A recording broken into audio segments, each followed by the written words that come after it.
I want to turn to the question of State Department funding and organization, something that many people are interested in.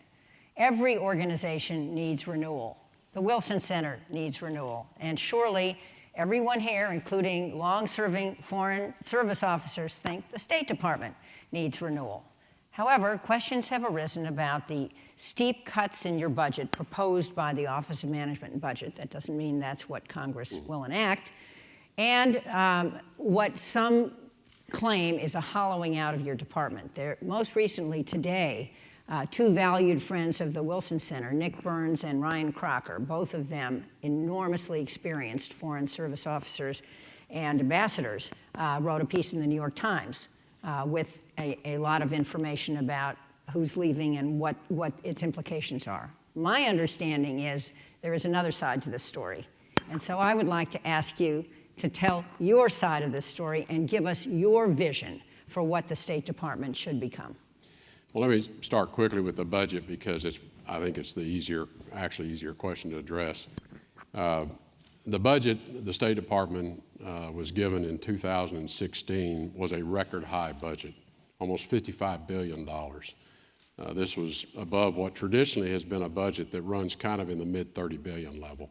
And this was ramping up over the last few years in many respects for some good reasons. But as we look at that spending level, quite frankly, it's just not sustainable. It is very difficult to execute a $55 billion budget and execute it well.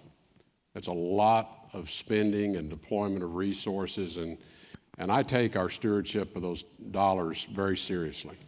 And I take the congressional oversight obligations on us very seriously, and am not going to brush them aside light-handedly. So part of this was just a reality check. Can we really keep this up? And the truth of the matter is it'd be very difficult to keep it up and do it well. And secondly, though, part of this bringing the budget numbers back down is reflective of an expectation that we're going to have success in some of these conflict areas of getting these conflicts resolved and moving to a different place in terms of the kind of support that we have to give them. So it's a combination of things, that sustainability, a recognition that those numbers are really the outliers.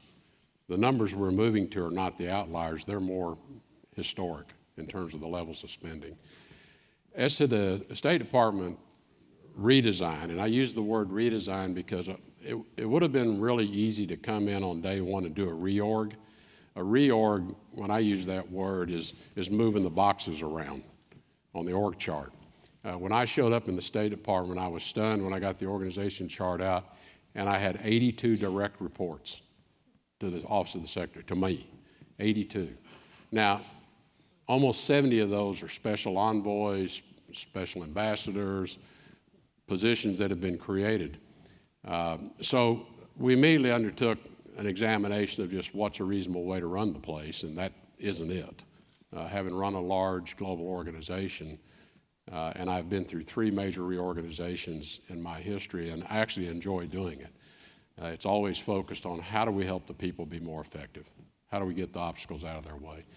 So we undertook a different approach, and since I don't know the department and didn't know its culture, we had a massive listening exercise. We had 35,000 people respond. We did over 300 face-to-face interviews, and we continue an active dialogue with people today about what is it, if I could do one thing for you that would make you more effective and make your work more satisfying, what would that be? And we got hundreds of ideas.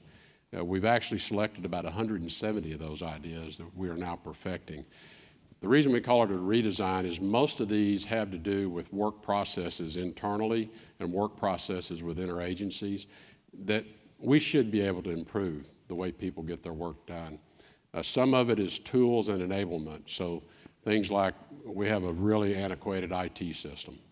I was shocked when I went down to spend an afternoon with the A Bureau, and I said, what's the one thing I could do? And they said, get us into the cloud. And I looked at them, I said, what do you mean, we're not in the cloud? And they said, no, we're still on all these servers. Well, that's a big cyber risk first. But it really made it very cumbersome for people. And when I started using my own computer, I started realizing just how cumbersome it was. So a lot of the projects that have been identified out of the redesign are process redesigns and some enablement for people, and it's all directed at allowing the people of the State Department to get their work done more effectively, more efficiently, and have a much more satisfying career. We have a lot of processes in the HR function that have not been updated in decades, and they need to be updated. How we put people out on assignment. We invest enormous amounts of money in people that we deploy to missions overseas, and I was stunned to find out in a lot of the missions, these are one-year assignments. So we invested all this money, we send them out to the mission, they're there for 1 year, and about the time they're starting to figure it out and have an impact, we take them out and we move them somewhere else. Well, a lot of people have said to me, you know, I would really like to stay another year and start contributing. So it's a lot of things like that that came out of the listening exercise. So we have 5 large teams. They're all employee-led. I brought in some consultants to help us facilitate, but the redesign is all led by the employees in the State Department. The issue of the hollowing out, I think all of you appreciate that every time you have a change of government, you have a lot of senior Foreign Service officers and others who decide they want to move on to do other things. We've had our numbers of retirements are almost exactly what they were in 2016 at this point. We have the exact same number of Foreign Service officers today, we're off by 10, that we had at this time in 2016. There is a hiring freeze that I've kept in place because as we redesign the organization, we're probably going to have people that need to be redeployed to other assignments. I don't want to have a layoff. I don't want to have to fire a bunch of people. So I said, let's manage some of our staffing targets with just normal attrition. Having said that, I have signed over 2,300 hiring exceptions because I've told every post, if you have a critical position and you really need that filled, just send it in. And I think I have, out of 2,300 requests, I think I've denied 8 positions that I decided we really didn't need. So we're keeping the organization fully staffed. We're still running our Foreign Service Officer School. We've hired over 300 this year. So there is no hollowing out. These numbers that people are throwing around are just false. They're wrong. There was a story about a 60% reduction in career diplomats. The post-career diplomat was created by the Congress in 1955 to recognize an elite few. The number of career diplomats in the State Department have ranged from as low as 1 at any given time to as many as 7. When I took over the State Department, we had 6. 4 of those people have retired. These are your most senior people. They reached 65, they retired, they moved on. We have a review process. We're very selective in replacing those, but we actually have a review process underway, and we're evaluating a handful of people who might be worthy of that designation. But we still have 2. But we went from 6 to 2. It was a 60% reduction. It sounded like the sky was falling.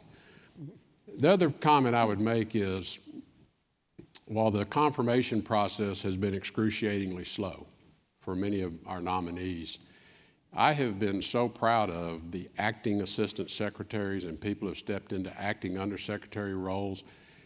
And when I read these articles that there's this hollowing out, I take offense to that on their behalf, because the people that are serving in those roles are doing extraordinary work. And they know they're not going to get the job permanently. They already know we have a nominee, but they come in every day, they work hard, they travel with me around the world. And it's that group of people that have helped me put in place and helped the president put in place the North Korean strategy with the international sanctions, a Syrian approach to the peace process that we think we're about to get on the right track, an approach to negotiating with the Russians on Ukraine, an approach to the Defeat ISIS campaign, the Iran policy, the South Asia policy in Afghanistan, our new posture towards Pakistan, the free and open Indo-Pacific. All of that's been done with the people that are working there today. And I'm very proud. I'm very proud of what they've done.